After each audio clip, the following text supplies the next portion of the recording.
Hi guys, welcome back to my channel which is at Bath.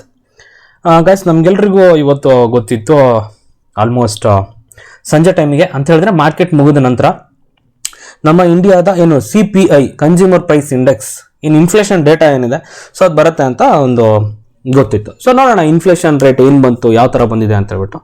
Okay, ಇವತ್ತು ನಿಫ್ಟಿಯನ್ನು ನೋಡೋದಾದರೆ gap ಅಪ್ಪಲ್ಲಿ open ಆಯಿತು.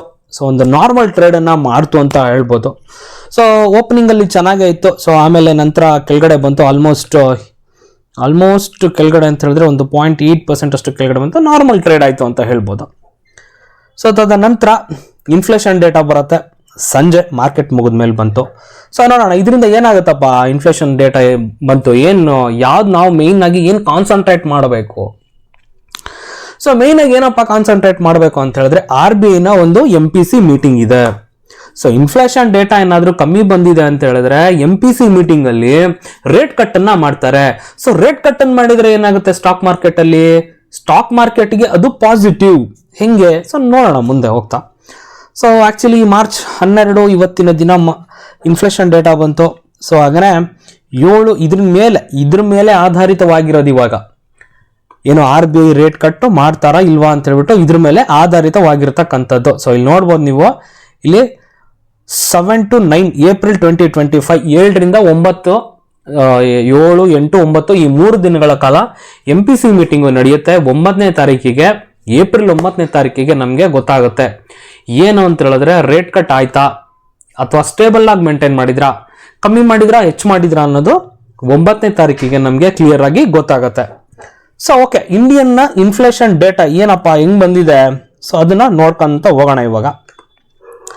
So actually Indian inflation data ಇವತ್ತು actually ಹೇಳೋದಾದ್ರೆ ಕಡಿಮೆನೆ ಬಂದಿದೆ, ಅದರೊಂದು positive ಅಪ್ಪ. ಸೊ ನೋಡ್ಬೋದು ನೀವು, ಫೆಬ್ರವರಿ 3.61. ಆಕ್ಚುಲಿ ಏನಪ್ಪಾ ಅಂತ ಹೇಳಿದ್ರೆ ಇವಾಗ ನಡೀತಿರ್ತಕ್ಕಂಥದ್ದು ಮಾರ್ಚ್. ಅಂದ್ರೆ ನಮಗೆ ಮಾರ್ಚ್ ಅಲ್ಲಿ ಇದ್ರ ಹಿಂದಿನ ತಿಂಗಳಿನ ಒಂದು CPI ಡೇಟಾ ಇನ್ಫ್ಲೇಷನ್ ಡೇಟಾ ಬರುತ್ತೆ. ಸೊ ಆ ತರನಾಗಿ ಬರೋದೇ ಆ ತರ ಅದು. ಸೊ ಆ ತರ ನೋಡಿದ್ರೆ ಫೆಬ್ರವರಿ ಡೇಟಾ ಇವಾಗ ಬಂದಿರೋದು ನಮಗೆ ಮಾರ್ಚ್ ಅಲ್ಲಿ. ಸೊ 3.61. ಸೊ ತದ ನಂತರ ಲಾಸ್ಟ್ ಮಂತ್ ಜಾನ್ವರಿದು 4.31, ಅದರ ಹಿಂದಿಂದು ಡಿಸೆಂಬರ್ಲಿ 5.22, 5.48, ಅಕ್ಟೋಬರ್ 6.21. ಸೊ ಕನ್ಸಿಸ್ಟೆಂಟ್ ಆಗಿ ಜಾಸ್ತಿನೇ ಬರ್ತಾ ಇತ್ತು ಇನ್ಫ್ಲೇಷನ್ ಡೇಟಾ. ಇಲ್ಲಿ ನೋಡ್ಬೋದು ನೀವು ಗ್ರಾಫ್ನ, ನಿಮಗೆ ಈ ಒಂದು ಗ್ರಾಫಲ್ಲಿ ನೋಡಿದ್ರೆ ನಿಮಗೆ ಗೊತ್ತಾಗುತ್ತೆ ಯಾವ ಥರ ಇನ್ಫ್ಲೇಷನ್ ಡೇಟಾ ಬಂದಿತ್ತು ಅಂತ ಹೇಳ್ಬಿಟ್ಟು. ಸೊ ಇವಾಗ 3.61 ತುಂಬಾ ಚೆನ್ನಾಗಿ ಬಂದಿದೆ, ವೆರಿ ಗುಡ್ ಅಂತ ಹೇಳ್ಬೋದು. ಸೊ ತುಂಬಾ ಚೆನ್ನಾಗಿ. ಸೊ ಏನು ಹೇಳ್ಬೇಕು ನಿಮಗೆ, ಈಗ ನೋಡಿ 2%ಗಿನ ತೀರಾನೇ ಕೆಳಗಡೆ ಬಂತು ಅಂದರೆ 2%ಗಿನ ತೀರಾನೇ ಕೆಳಗಡೆ ಬಂತು ಅಂತ ಹೇಳಿದ್ರೆ ಸೊ ಅದು ಬರಬಾರ್ದು ಕೂಡ. ಯಾಕಂತ ಹೇಳಿದ್ರೆ 2%ಗಿನ ಕೆಳಗಡೆ ಬಂದ್ಬಿಟ್ರೆ ಬರೋ ಗೂಡ್ಸಿನ ಬೆಲೆಗಳೆಲ್ಲ ಕಮ್ಮಿ ಆಗ್ಬಿಡುತ್ತೆ. ಯಾರ ಹತ್ರ ಎಲ್ರಿಗೂ ಒಂದು ಅಫೋರ್ಡಬಲ್ ಕೆಪಾಸಿಟಿ ಬಂದ್ಬಿಡುತ್ತೆ.